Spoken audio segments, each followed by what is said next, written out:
Good evening, ladies and gentlemen, boys and girls, children of all ages. Welcome to the Nuvee Club Podcast. You might be asking yourself, what exactly is the Nuvee Club Podcast and what are these two people doing on the screen? Well, I'm Big Mike Sanjay, broadcasting from Long Island, New York, and somewhere in the city, parts unknown, Mr. Sanjay Singh. How are you? I'm doing well, Big Mike. Good to be with you. How are you doing? I'm doing good, but I will answer that question for the people out there. What exactly is this Nuvee Club Podcast? People are talking, they're calling me on the phone, they're saying, hey, I've heard about the Nuvee Club Podcast. I've even tuned in and seen the Nuvee Club Podcast, but I don't know what it exactly is that I am watching, and I will tell you. Sanjay and I are what some people would say are unlikely friends, a little bit of an age gap, a little bit of a culture gap, but we are friends, and we've done a lot of interesting things in the world of film, the world of entertainment, and at the brass tacks, when you boil it all down to the constituent elements. We are two guys that love movies. We love talking about movies. We like being in movies. We like making movies, writing movies. But this is not that. Well, at least it's not only that. It's much, much more. So welcome to the Nuvee Club Podcast.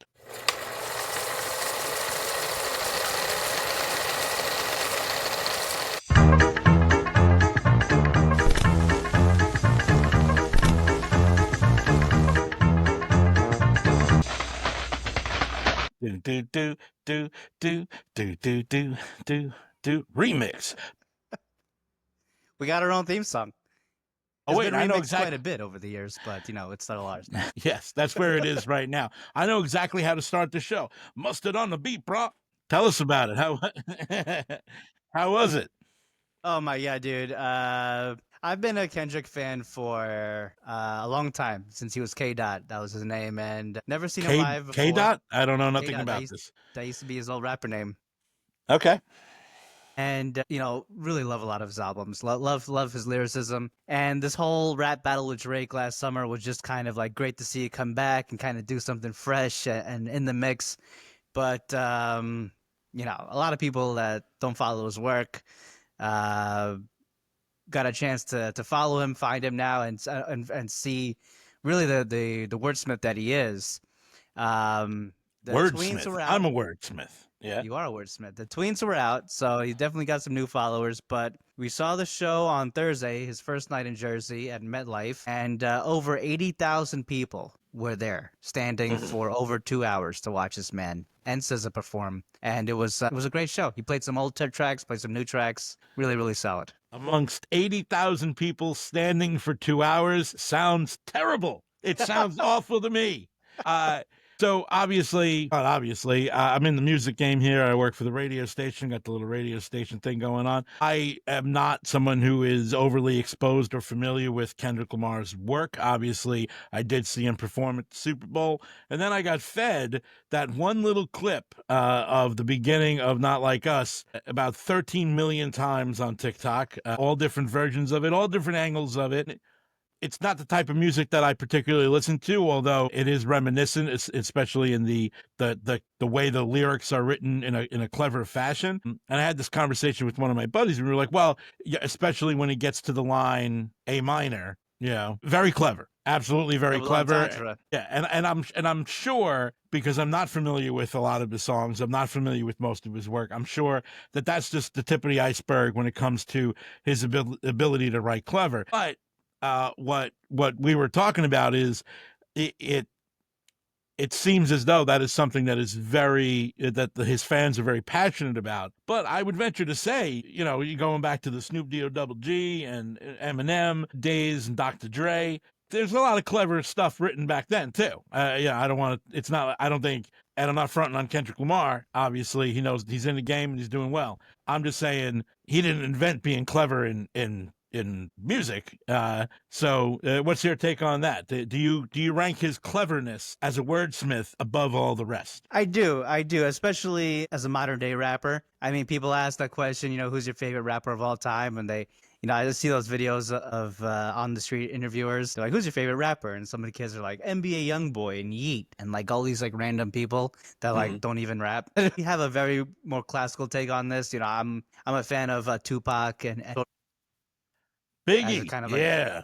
the all timers. But like in the modern generation, for me, it's definitely Kendrick. You know, the double entendre, playing on words, is something that rappers do. You know, within their different bars for a particular reference or something. But what he'll do is he will create an entire song that is a double entendre, and you'll listen to this entire song and you'll realize that the song itself is about two different things. You know, I love like his song Gloria. It's about, you think he's talking about rapping about this woman, but really he's talking about writing and rapping and writing in his journal and his love for writing music. So I think, you know, when you really break down his work, he's using a lot of the traditional tricks of the trade, but he's doing it in a much more complex and expansive way. Yeah, obviously his following and his fans very, very passionate. I, on the other hand, went and saw Gene Simmons play with his band at the Paramount Friday night. Gene Simmons, of course, the demon from Kiss. And not only did I go see the concert, which was interesting, it wasn't sold out. And obviously this is Kiss that has played more than their share of arenas and stadiums. This is a very small venue compared to what he's probably used to playing. But I did get to speak to him on Zoom a couple of days before the show. One of the radio personalities here, Rob Rush, he runs the rock station,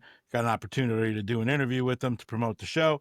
He asked me if I wanted to come in and ask Gene a question or say hi, so I did get to do that, and that was fun. It's the second time that I had an interaction with him. I got to meet him a couple of years back in person. Show was good. He's got other musicians, and they're very, very, very good. So before I saw it, I would have said, I don't really need to go see Gene Simmons play with this band that's not Kiss. But if you really, really dig his music and you like Kiss, it's probably worth the expense and time it takes to go, because the band does sound very, very good. And they were letting people come up and play instruments. They let a kid drum on Parasite. They brought people up to sing on Rock and Roll All Night. So it was a lot of fun. I'm glad I got to do it. That's cool. Kind of like a meet the band type of situation. Yeah, there was it was definitely intimate compared to seeing them from 100,000 feet away at Madison Square Garden. What'd you create this week, Sanjay?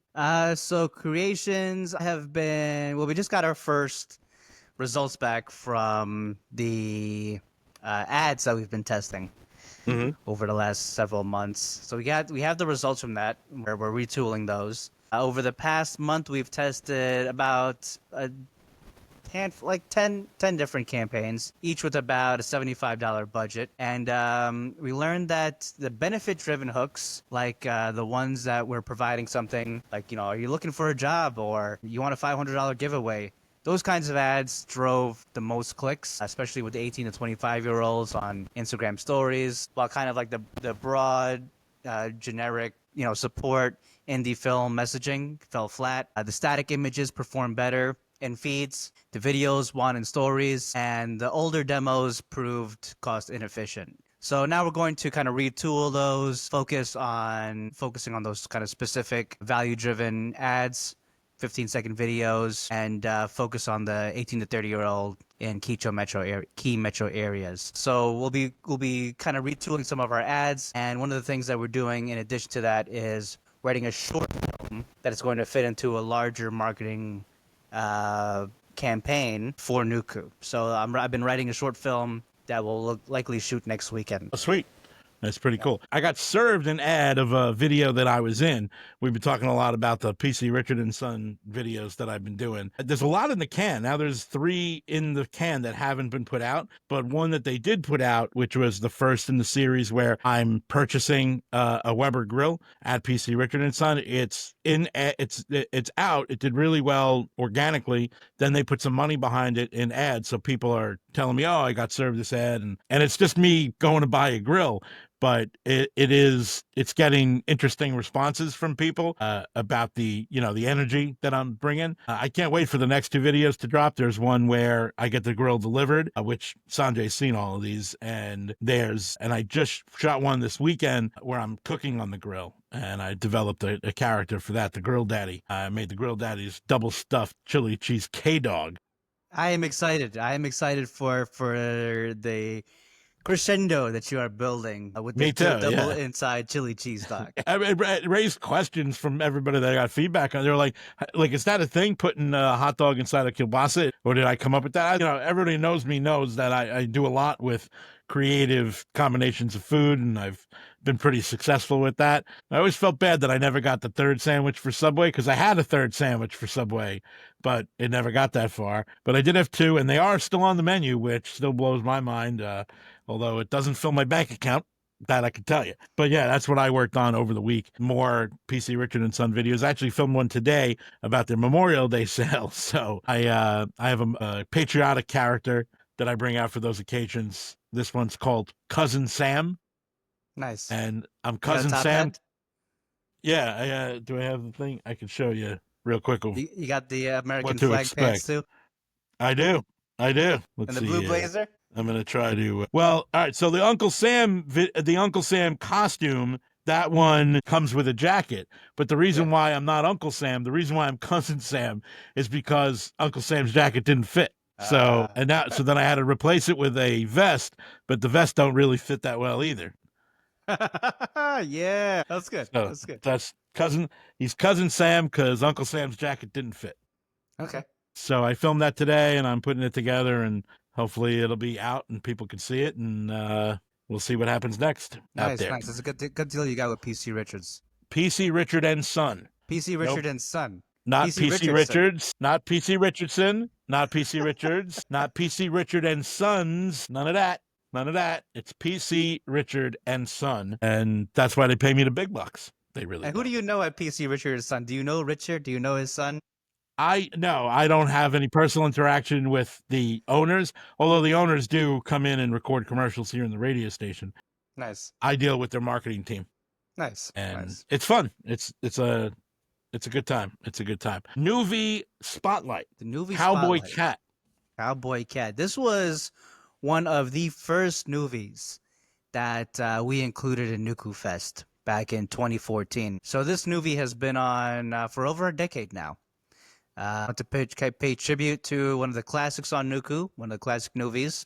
CowboyCat by Remora Films is a short film by Peter Silva, Corin Silva, and James Sanders in the UK. What's it about? CowboyCat is a short film about two seemingly normal humans forced into a very inhuman situation. Social boundaries are broken, animal urges are fulfilled, sexism, violence, greed, and social hierarchy are touched upon. What differentiates Got everything a growing boy needs. Exactly. What differentiates a good person from a bad person? Where do we draw the line? This short is intended to be fun and to play with the stereotypical views which we as society can't seem to shake. The modern world is a scary place. Why take it so seriously? So serious. I have not seen it, but obviously I am going to see it, and you can see it too exclusively on Nuku. Subscribe to Nuku to see CowboyCat. That is NUKHU.com, Nuku.com. That's right. You have what is an understated status symbol. I know nothing about status symbols. I'm the kind of guy that these sunglasses, they are not sunglasses. They are $3.50 safety goggles, and I've just been buying them ever since. I would never spend more than $20 on a pair of sunglasses. Somebody I know, I'm not sure if you're familiar with him, his name is Sanjay. He once spent like $200 on a pair of sunglasses and scratched them at a Subway event, and I was like, why'd you spend $200 on a pair of sunglasses? Do you remember that? I do remember that, but I also remember buying $400 pair of sunglasses a couple years later and leaving them on a bench in Bryant Park. Are these sunglasses supposed to be a status symbol for you? Do the sunglasses help you see better? They were not prescription. Now I buy my glasses from iBuy Direct. But those were Tom Ford sunglasses. They were really nice sunglasses, and they definitely fit my face very well. So they were somewhat Tom of a status Ford? symbol. But should I know who Tom Ford is? Oh yeah, Tom Ford is a famous fashion designer. And you can't understand why I don't. You have no idea why I don't know who Tom Ford is? Yeah, ask it. Go ahead. What is the most expensive piece of clothing you've ever put on? I'm going to say it's probably a tie or a very neck and neck. It's a great question. I would say it's close between the most expensive suit I ever bought, which is probably up around like $900, $1,000, or my premier super duper Santa Claus costume, which was also roughly about the same price. Okay, so clothing that you generally wear for special occasion or for work not like an everyday lifestyle type of wear. No, I mean, the only reason why I would spend anything more than the bare minimum is if the bare minimum prices go up. Okay. Which, if they charge by the inch of material, I'm paying a premium. So when you're wearing this, like let's say the tuxedo, because probably the closest to lifestyle wear. When you're wearing it, do you feel differently wearing the tuxedo than you do just wearing jeans and a t-shirt? Not at all. Not even a little bit. Not even a little bit. Okay. Okay. All right, to any of my the Subman costume, that was $2,000, but I didn't pay it because I invented it. Yeah, yeah. Does it make you feel differently? It doesn't give you like does it fit on your body differently? The material, you don't differentiate between like have you ever worn like linens, like nice loose linens? I thought you were asking me if I felt differently wearing the Subman costume. Well, it would be weird if I didn't. Different linens on your body? What are you talking about? Like yeah, I don't want like rough polyester, wool, but Okay. no, I've never, gone out and bought a pair of pants made of the finest, goat hairs on the chin of a goat. I didn't say goat hairs, but there's something about like silk or linen on your body or 100% cotton that's different, than say some sort of synthetic blend or even jeans. There's this, especially linen, like in the summertime, you would, I think you would appreciate that. I think linen? Linen. You want me to be wearing linen? Yeah. I think that'd be a good look for you. I guess there comes a point where just in your physical appearance where it's like, all right, I mean, I don't want to go out there and look like a slob. I don't want to go out there and look like a vagrant, but I definitely think that I have in a kind of in a similar way that I have an unhealthy relationship with food. I feel like I have I wouldn't call it unhealthy, but definitely non-traditional non-traditional relationship with clothing. I remember in high school, I think I might have had 4 or 5 different shirts, or maybe 6 or 7 different shirts. You get through a week, you get some in the laundry, pairs of pants, but like I had black pants and maybe I had gray pants, but for the most part, then I just only had black pants. There was one point where I just wanted to wear black pants, a black button-down short sleeve shirt with a red tie. I don't know why, but that's what I wanted to wear. I remember that. Outside I think it was before we met each other. What are you talking about? You remember? I remember seeing pictures of you wearing that. There's definitely pictures of me wearing that places. And then in my, leisure time, I had basically 2 shirts and 2 shorts. And I grew up in the house with my grandmother and she did laundry every single day. So I was always able to wear things very frequently. And yeah, I have a very strange relationship with clothing. I'm not going to deny that. It's weird, right? Tell me it's weird. I don't care. I don't know what. I don't think it's could weird. have caused it. I don't know what could have caused it. I don't think it's weird. I think a lot of people, are practical about clothing, but I also think that now I'm not saying, wear expensive designer stuff every single day, but I'm saying that there is something about putting something on a little luxurious that does something. As you're talking, you're tapping into deeper thoughts inside my head of why I have this relationship with clothing or lack of relationship with nice clothing. I feel like I want to be prepared to look decent at a drop of a hat. But a lot of times I'm going into places I'm almost playing a character. I'm like dressing apart. Well, they say dress for the job you want, not for the job you have. Yeah, that's why, hence the Subman costume. But yeah, it's a good question. I don't know. It's making me think. It's making my brain hurt thinking about why I feel that way about clothes. But you're making me feel excluded in your world of people, nice people in their nice clothing. And on that topic, let's discuss exclusivity and inclusivity. What are your thoughts? That's why I put it on the page. I wonder if you had any thoughts on this. Like exclusivity and inclusivity are kind of weird terms that we throw around as a society. There's this idea of wanting to create inclusive spaces for you and others so that you can feel more like a part of a community. And inclusivity is kind of like this healthy thing that we all promote. But then there's like also this thing like exclusivity, where like either not necessarily in the sense of like trying to exclude others, but maybe that you're trying to exclude yourself from spaces to try maybe to limit access to you, to increase your demand, to make, they say that if you make yourself too accessible, too available, then you're not giving people a chance to miss you and to value you and your time. So, there's a lot of interesting ideas around this kind of exclusivity versus inclusivity and group dynamics and how we deal with it personally. So I was just wondering, if you had specific thoughts. So I know something about myself, and it's as true today as it was when I started getting together with friends, that I'm a very inclusive person. I really like mixing the parts of my life, putting them together, shaking them up, and seeing how everybody reacts. In my mind, if I've thought enough of a person, whether it was, in my friend group or in my coworker group or in a professional setting, those are the same thing. I feel like why can't we all get along? Why wouldn't we all be able to interact? I'm the kind of guy that if I'm throwing a party, I'm inviting everybody. I don't see myself. All right, well, if Bob can't come, can't have Bob here for that. I've never been into that. But also as I've become more experienced in life and had more relationships and more interactions with people, you definitely get the sense that people love to be exclusive.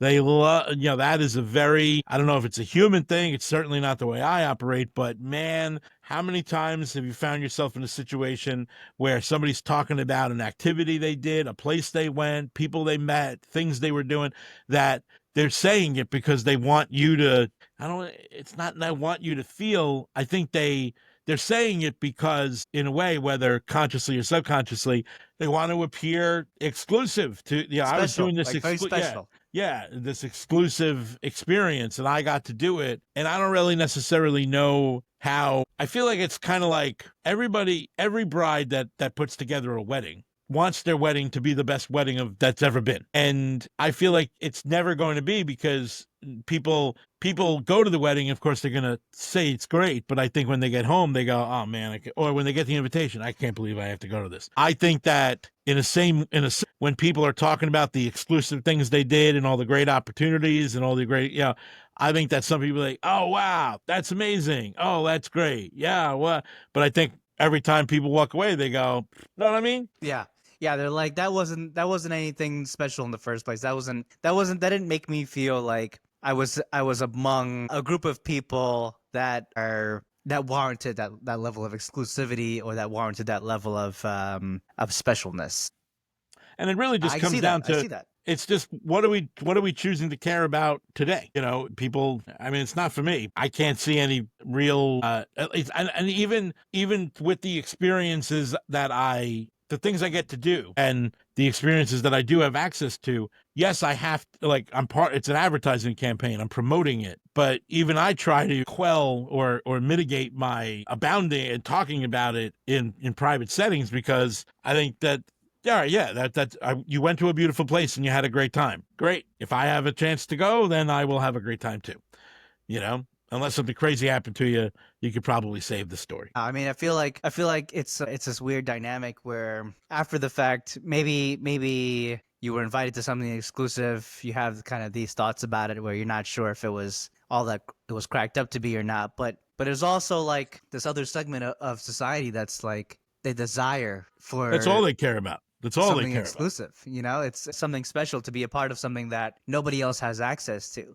And I wonder what the root of that is, because the Super Bowl is not exclusive. Everybody can watch a Super Bowl. Anybody can watch it, but not everybody can go to it. Not everybody can afford to be at it. And I think a lot of people, they go because they want to say, I went to the Super Bowl. So it boils down to access to something that a lot of people want, and your proximity, your capacity to be closer to that. Yeah. And I think that's part of human nature. I don't think that. Okay. And I don't see that ever going away in time. If there's going to be, even in the cavemen, they probably had the same kind of thoughts about looking over, across the plains to the other guys with their caves. They got a bigger boulder than we have over there. So this actually ties into what I was talking about when it comes to withdrawing yourself from spaces to make yourself more exclusive or seem more exclusive. Because if the group dynamic plays into this idea of, you can really only create an exclusive group experience if there's something, a part of that group, like one person or a couple of people within that group that people desire proximity to, desire closeness to, then in the same vein, those people that are highly desirable need to maintain their distance from the people that want them.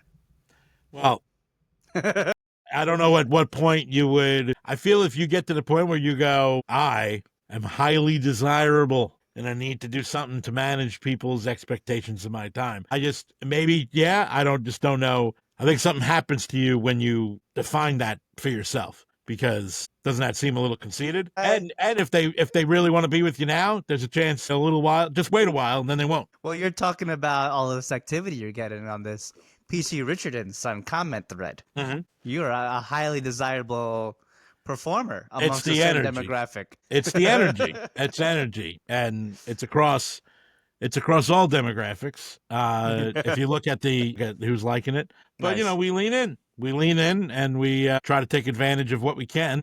So there's a safety thing also, because all of a sudden one of these guys shows up, knocks on the door at PC Richard and Son, asking for the grill master. They're gonna say, "Hey, we gotta protect his anonymity here. He doesn't show." Yeah, but I think that the cat's out of the bag on that. I think my anonymity is shot. My first and last name exist lots of places. Let's move on to the movies of the week. I've been on a Casino kick recently. Have you ever seen Casino? I have not. No. Actually, I have. I have seen Casino. Make up your mind, goddammit. I have seen it. It's a gangster film.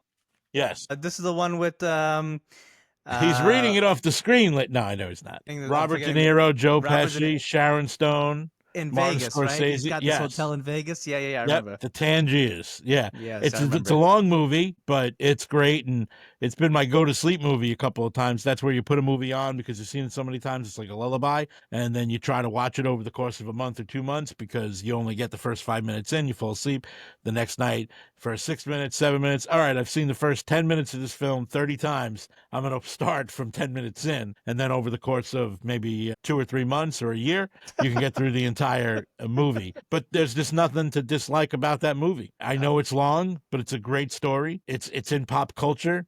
There's so many usable references, the performances, the writing, everything, especially the chemistry between Robert De Niro and Joe Pesci, which they've duplicated on many occasions. Casino is, while Goodfellas was kind of like the wham bam type of a movie, just like knock you out of your seat. Casino is it's like a solid punch for 3 hours. It's great. It's great. It is a great movie. I feel like an underrated film too. I'm happy you recommended that because a lot of people talk about Goodfellas, they talk about Godfather, but they don't always mention Casino, Yeah, you got to put Casino in there. You'll like it. Tell me about Origin. Another 3-syllable title recommendation of the week, Origin. This was a movie that I really, really enjoyed because it goes into kind of the misconceptions about racism and how we look at history. Directed by Ava DuVernay, the unspoken system that has shaped America and chronicles how lives today are defined by a hierarchy of human divisions. So the film posits that people often conflate race dynamics with caste dynamics and dives into the origin of caste dynamics and how they are systematically created to keep a certain group of people from upward mobility. So it's based on the life of Isabel Wilkerson as she writes the book Caste, The Origins of Our Discontents. And over the course of the film, Wilkerson travels through Germany, India, and the United States to research the caste system in each country's history. So she finds a lot of through lines and a lot of similarities between how caste creates systemic barriers in each of these countries. Where can people watch Origin? It's available on Hulu. On Hulu. All right. I have not seen it. It seems it's making my brain hurt, similar to the conversation of my terrible relationship with fashion and clothes. This is actually not a very heavy film in terms of dialogue, but it's a very visceral film in terms of how it immerses you, because it really visualizes these differences. Origin, now available on Hulu. Yep. Excellent. Well, I had fun, Sanjay. Anything you'd like to impart to the fans before we wrap it? Me as well. I've had fun with you, Big Mike. Submit your comments, submit your questions to the Nuvee Club. Post whatever your thoughts are on the Nuvee Club. Otherwise, thank you for joining us. That's right. Thank you for coming here. We will see you next week, same time. You can follow us at Nuvee Club on Instagram and at Nuku, that's Nukhu, on YouTube, Spotify. Subscribe to Nuku.com for your favorite independent and other types of films. We'll see you next week.